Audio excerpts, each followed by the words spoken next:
अस्सलाम वालेकुम। मैं अंजुम हबीबी एक छोटा जा पैगाम देना सी।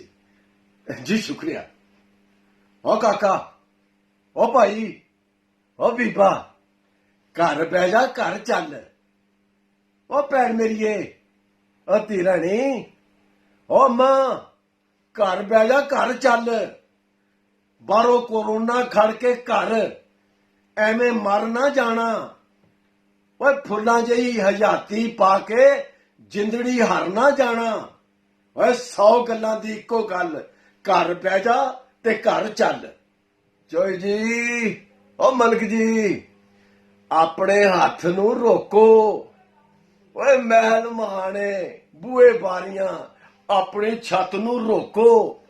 ख्याल करो तुसी अपना, नाले सज्जन प्यारियां दा, घर आली दा, अम्मा दा, अब्बे नाल न्याणियां दा। 100 गल्लां दी इक्को गल, घर बह जा ते घर चल। ओ शाह जी, ओ पीर जी, फूका नाल नहीं जाना। घर बैठो ते घर बिठाओ, इस समूजी तो जान छुड़ाओ। ओ छीदा, मन्नी, तीफा, टैना, ओ छड़ दो इन्हां नू कोल बिठाना। अल्लाह अल्लाह दा विरद करो, ओ बनदा तुहाडा भार वंडाणा। 100 गल्लां दी इक्को गल, घर बह जा ते घर चल।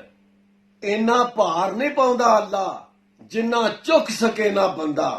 मुनाफक झूठा, साड़ दे बूटा, नाले डोबे धंधा। ओए हक सच दा आखा मन के हो जा अमरो अमरी।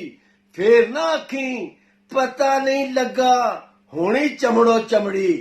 ओए 100 गल्लां दी इक्को गल, घर बह जा ते घर चल।